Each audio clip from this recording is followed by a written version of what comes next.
Hello everyone, welcome to English Owl YouTube channel. आज की इस क्लास में हम आरआई के अंदर प्रीवियस एग्जाम्स में कैसे कैसे क्वेश्चन पूछे गए थे टीचिंग एप्टीट्यूड के अंदर, वो हम डिस्कस करने वाले हैं। आज की इस क्लास में हम टीचिंग एप्टीट्यूड 2022 के जो क्वेश्चन पेपर था आरआई का, जो एग्जाम हुआ था फॉर ए इंटीग्रेटेड बीएड के लिए, उसके अंदर टीचिंग एप्टीट्यूड के क्या क्या क्वेश्चन पूछे गए थे, कैसे क्वेश्चन पूछे गए थे, वो हम डिस्कस करने वाले हैं। यहाँ पे मैं एक भी क्वेश्चन अपनी तरफ से बिल्कुल नहीं करा रहा हूँ, ये प्योरली आप चाहो तो वेरीफाई कर सकते हो।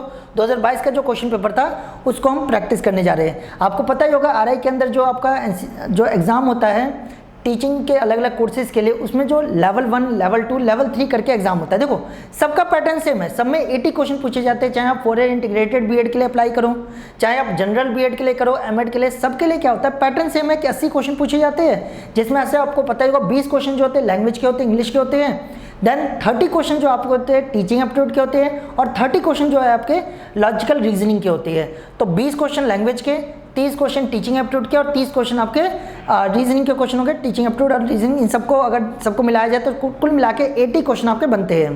तो देख सकते हो टीचिंग एप्टीट्यूड एक बहुत इंपॉर्टेंट रोल प्ले करता है। टीचिंग एप्टीट्यूड के आपके 30 क्वेश्चन आते हैं। तो आज की इस वीडियो में हम 2022 का जो क्वेश्चन था वो डिस्कस करने जाते हैं। देखो किसी भी एग्जाम को प्रिपेयर करते टाइम आपको ये ध्यान रखना है कि आपको कॉन्सेप्ट, ये सारी चीज़ें तो प्रिपेयर करनी ही करनी है, बट प्रीवियस ईयर क्वेश्चन को आपको बिल्कुल भी स्किप नहीं करना, बिल्कुल भी नहीं छोड़ना। तो प्रीवियस ईयर क्वेश्चन करना बहुत ज़्यादा जरूरी है। तो ये हम एक सीरीज चला रहे हैं जिसमें हम डेली आपको प्रीवियस ईयर में क्या क्या क्वेश्चन पूछे गए थे, चाहे वो लॉजिकल रीजनिंग के अंदर हो, लैंग्वेज के अंदर हो, या टीचिंग एप्टीट्यूड के अंदर हो, कैसे क्वेश्चन पूछे गए थे वो हम आपके साथ डिस्कस करेंगे। ये हमारी पहली क्लास है। ऐसे आपको डेली बेसिस पे आपको क्लासेस मिलती रहेगी, वीडियो मिलती रहेगी, जिसमें हम प्रीवियस ईयर के जो क्वेश्चन है वो डिस्कस कर रहे होंगे। चलो ज़्यादा टाइम वेस्ट ना करते हुए हम क्वेश्चन को स्टार्ट करते हैं कि 2022 में टीचिंग एप्टीट्यूड से रिलेटेड कैसे क्वेश्चन पूछे गए थे आरआई सीई के अंदर 2022 के अंदर। ठीक है, चलो देखो पहला क्वेश्चन क्या है, और आप पहला क्वेश्चन देखोगे तो पहला क्वेश्चन है in the class student should, class के अंदर हमें बच्चों को क्या करना चाहिए। देखो सबसे पहली बात, टीचिंग एप्टीट्यूड के क्वेश्चंस को कराने से पहले मैं एक चीज़ आपको क्लियर कर दूं, बहुत इजी सब्जेक्ट है। आप में से मोस्टली बच्चों ने पढ़ा भी होगा तो आपको भी पता होगा टीचिंग एप्टीट्यूड बहुत ईजी सब्जेक्ट है। थोड़ा सा अगर आप एफर्ट डाल दोगे ना, आप इजिली 30 में से 30 क्वेश्चन आप बिल्कुल ठीक कर सकते हो। ठीक है, तो आरआई के में अगर आप एडमिशन लेना चाहते हो, ठीक है, जो भी कोर्सेज है, जिस भी कोर्स के अंदर अगर आप आरआई के थ्रू अगर आप एडमिशन लेना चाहते हो जिस भी टीचिंग कोर्स के अंदर, तो आपको जो हमारा टीचिंग एप्टीट्यूड का सेक्शन उसे अच्छी तरह से प्रिपेयर करके जाना है, क्योंकि सबसे ज़्यादा स्कोरिंग सब्जेक्ट है ये।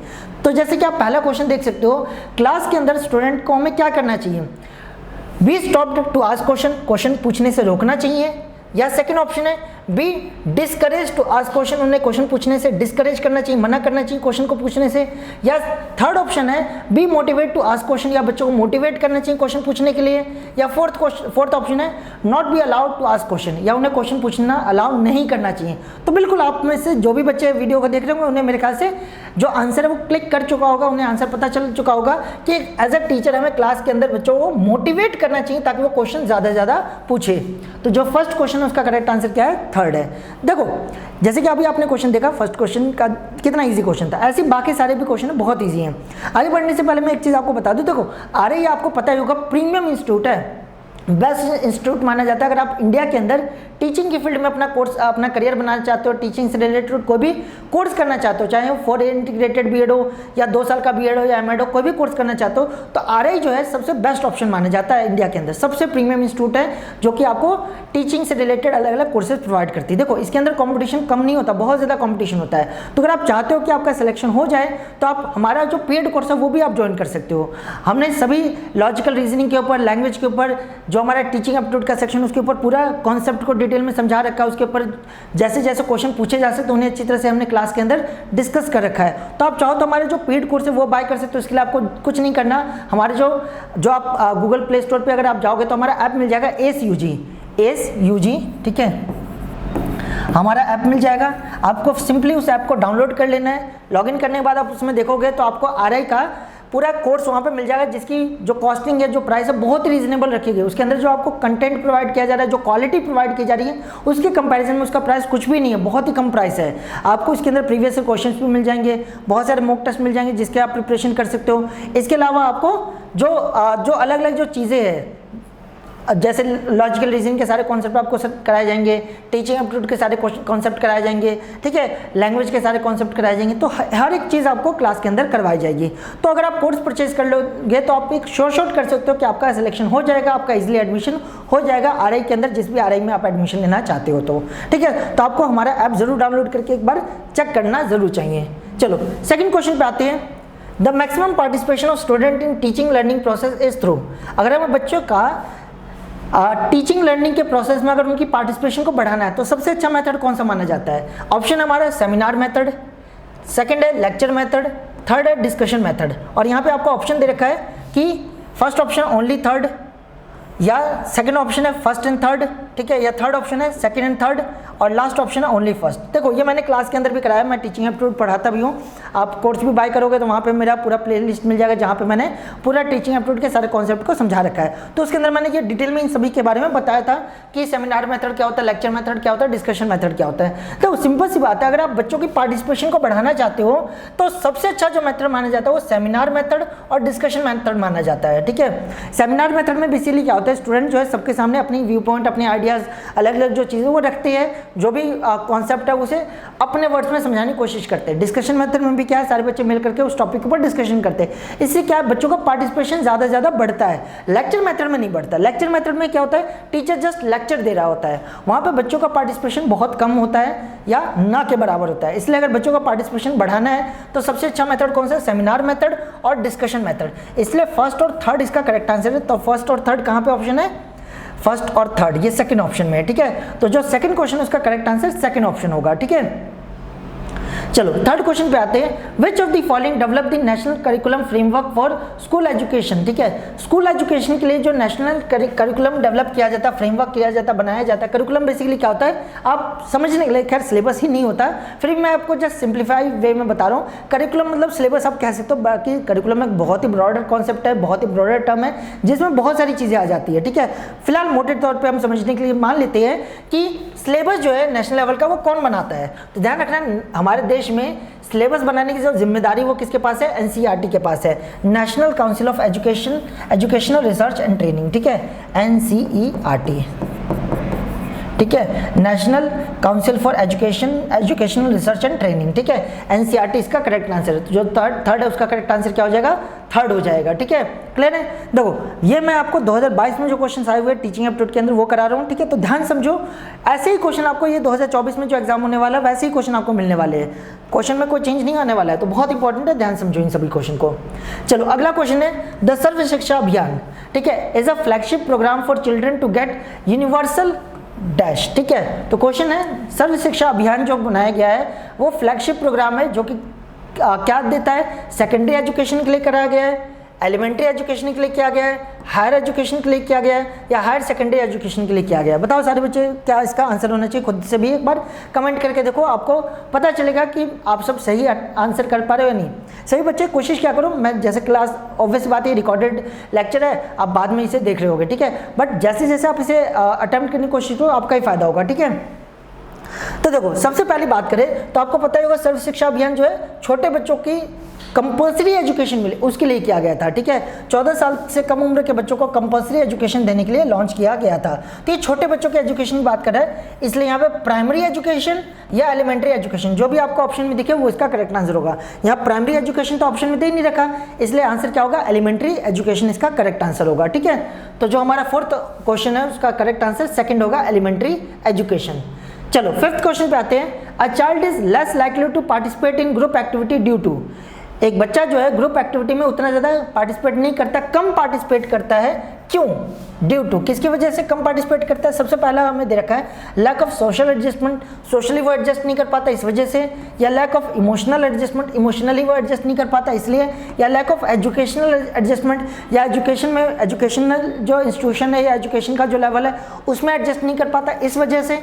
तो ये आपको 3 पॉइंट देखा, नीचे ऑप्शन देखो, फर्स्ट ऑप्शन है ओनली थर्ड, सेकंड ऑप्शन है first and second, third option है second and third, and fourth option है फर्स्ट सेकंड थर्ड। तो यहाँ पे आपको 4 ऑप्शन दे रखे, बताओ जरा करेक्ट आंसर क्या होगा। तो देखो सबसे पहली बात करें तो बच्चे जो है ना किसी भी पार्टिसिपेशन में, ग्रुप पार्टिसिपेशन में पार्टिसिपेट इसलिए नहीं कर पाते, कम पार्टिसिपेट करते ड्यू टू क्योंकि वो सोशली एडजस्ट नहीं हो पाते। आपने देखा होगा सोशली बहुत सारे बैरियर्स होते हैं बच्चों के बीच में, तो सोशली बहुत सारे ऐसे फैक्टर आते हैं जिसकी वजह से वो एडजस्ट नहीं कर पाते, या कई बार इमोशनली भी वो उनके सामने बहुत सारे हर्डल्स आते हैं, प्रॉब्लम्स आते हैं जिसकी वजह से वो एडजस्ट नहीं कर पाते। तो ये दो मेन प्रॉब्लम्स है, ये दो मेन हर्डल्स है जिसकी वजह से वो ग्रुप पार्टिसिपेशन में अपने आप को एडजस्ट नहीं कर पाते या कम पार्टिसिपेट करते हैं। देखो एजुकेशनल जो है वो कभी भी एक बैरियर नहीं हो सकता, लैक ऑफ एजुकेशनल एडजस्टमेंट नहीं होता, क्योंकि एजुकेशनल एडजस्टमेंट कराने की जिम्मेदारी टीचर की होती है, वो स्टूडेंट की नहीं। यहाँ पे बात है स्टूडेंट क्यों नहीं एडजस्ट कर पाता है, तो स्टूडेंट क्यों नहीं एडजस्ट कर पाता, अपनी social adjustment, lack of social adjustment और इमोशनल एडजस्टमेंट की वजह से नहीं कर पाता, इसलिए फर्स्ट और सेकंड इसका करेक्ट आंसर होगा। और फर्स्ट एंड सेकंड कहाँ पे दे रखा है, ऑप्शन नंबर 2 में दे रखा है। तो जो क्वेश्चन नंबर 5 है उसका करेक्ट आंसर क्या होगा, ऑप्शन नंबर 2 होगा। आई होप सबको समझ आ गया होगा। बढ़ते हैं 6th क्वेश्चन की तरफ। ICT स्टैंड फॉर, बहुत इंपॉर्टेंट क्वेश्चन, बहुत बार एग्जाम में पूछा गया ये।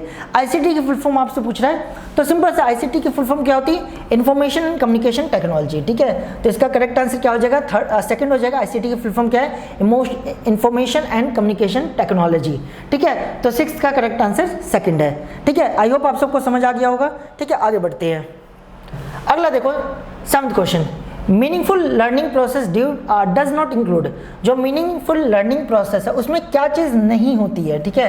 देखो मीनिंगफुल लर्निंग की बात हो रही है, मीनिंगफुल यानी चीज़ों को मीनिंग समझो, एनालाइज करो, समझो चीज़ों को, देन उसे अप्लाई करो, ये मीनिंगफुल लर्निंग कहलाती है। तो मीनिंगफुल लर्निंग में क्या नहीं होता है ये आपसे पूछ रहा है। तो सिंपल सी बात है, मीनिंगफुल लर्निंग में क्या नहीं होता, अगर आप ऑप्शन देखोगे, रिपीटेशन एंड प्रैक्टिस, बिल्कुल रिपीट किया जाता है, चीज़ों को प्रैक्टिस करना जरूरी होता है। मेमोराइजिंग एंड रिकॉल, मेमोराइज करना या एक्सप्लोरिंग या एक्सप्लोर करना चीज़ों को, या इंस्ट्रक्शन ऑफ टीचर सपोर्ट, या टीचर का सपोर्ट लेना, इंस्ट्रक्शन लेना टीचर से, क्या चीज़ इंक्लूड नहीं होती है। ध्यान रखना, लर्निंग जो मीनिंगफुल लर्निंग प्रोसेस है, लर्निंग प्रोसेस में बेसिकली हम क्या करते हैं, कॉन्सेप्चुअली चीज़ों को समझने की कोशिश करते हैं, सीखने की कोशिश करते हैं। वहाँ पे कभी भी क्रैमिंग, रटने के ऊपर जोर नहीं दिया जाता।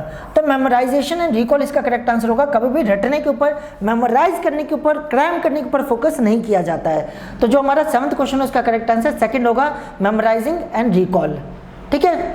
चलो 8th क्वेश्चन पे आते हैं। स्टूडेंट प्रोस्परिंग मल्टीपल, देखो जो स्टूडेंट है वो प्रपोज कर रहे हैं, यानी सामने रख रहे हैं मल्टीपल ऑप्शन ऑफ प्रॉब्लम, एक प्रॉब्लम के बहुत सारे सॉल्यूशन लेके आ रहे हैं बच्चे। आपको भी पता होगा मैथ्स के अंदर या बहुत सारी चीज़ों के अंदर एक चीज़ को सॉल्व करने के बहुत सारे वेज हो सकते हैं, बहुत सारे तरीके हो सकते हैं। एक बच्चा जो है एक क्वेश्चन को मल्टीपल तरीके से सॉल्व करके लेके आ रहा है, तो ये क्या चीज़ दिखा रहा है, ठीक है। ये क्या चीज़ दिखा रहा है, क्रिएटिव थिंकिंग को दिखा रहा है, ठीक है। कन्वर्जेंट थिंकर को दिखा रहा है, थिंकिंग को दिखा रहा है, ठीक है। रिजिड थिंकर को दिखा रहा है, या इगोसेंट्रिक थिंकर को दिखा रहा है। तो बहुत ही ईजी चीज़ है। देखो अगर कोई भी बच्चा अगर एक ही क्वेश्चन को मल्टीपल वे में अगर सॉल्व कर पा रहा है, तो बेसिकली वो क्या है, बहुत क्रिएटिव है, क्रिएटिव तरीके से चीज़ों को सोच पा रहा है, समझ पा रहा है, और ऐसे क्रिएटिव तरीके से चीज़ों को सॉल्व कर पा रहा है। तो ये क्रिएटिव थिंकर को रिप्रेजेंट करता है कि स्टूडेंट जो है प्रपोज कर रहा है मल्टीपल सॉल्यूशन अगर एक प्रॉब्लम का, तो क्रिएटिव थिंकर है वो, क्रिएटिव तरीके से चीज़ों को सोच पा रहे हैं, इसको करने क्या क्या वेज हो सकते हैं वो सब समझ पा रहा है, सीख पा रहा है, और उसे ईजिली अप्लाई करा अपने स्टडी के अंदर। तो जो 8th क्वेश्चन है उसका करेक्ट आंसर क्या है, first creative thinker. 9th question पे आते हैं, teaching effectiveness is assess in term of. Teaching effectiveness को हम कैसे असेस कर सकते हैं, कैसे कैलकुलेट कर सकते हैं, कैसे मेजर कर सकते हैं। पहला ऑप्शन है learning outcome of student, student के लर्निंग आउटकम को मेजर करके, ठीक है, कि स्टूडेंट ने कितना लर्न किया। या second option use of effective teaching add, जो अलग अलग जो टीचिंग एड होते हैं, टीचिंग में जो अलग अलग इस्तेमाल होने वाले जो एड है, अलग अलग इक्विपमेंट है, अलग अलग जो चीज़ें, उसको कितना इफेक्टिव तरीके से आप यूज़ कर पा रहे हो, वो मेजर करने का एक अच्छा टूल है। या attitude of student towards teacher, या स्टूडेंट का कैसा एटीट्यूड है टीचर के टुवर्ड्स, ये असेस करता है, ठीक है। या लास्ट पोस्चर ऑफ स्टूडेंट, या स्टूडेंट का कैसा पोस्चर है वो डिटरमाइन करता है। तो बहुत ईजी क्वेश्चन है। देखो क्वेश्चन क्या कह रहा है, टीचिंग इफेक्टिवनेस, टीचिंग के इफेक्टिवनेस को असेस करने का जो सबसे अच्छा टूल माना जाता है वो माना जाता है second, use of effective teaching add. एक टीचर जितना अच्छी तरह से अपने जो अलग अलग टीचिंग एड है उसे जितना अच्छी तरह से इस्तेमाल कर पाएगा, उतना ही अच्छी तरह से बच्चों को पढ़ा पाएगा, समझा पाएगा, ईजी वे में चीज़ों को समझा पाएगा। तो इसके लिए एक टीचर के पास ये स्किल होना चाहिए कि वो हर एक टीचिंग एड को बहुत ही इफेक्टिव तरीके से यूज़ कर पाए, इस्तेमाल कर पाए, ताकि बच्चों को अच्छी तरह से चीज़ें सिखाया जा सके।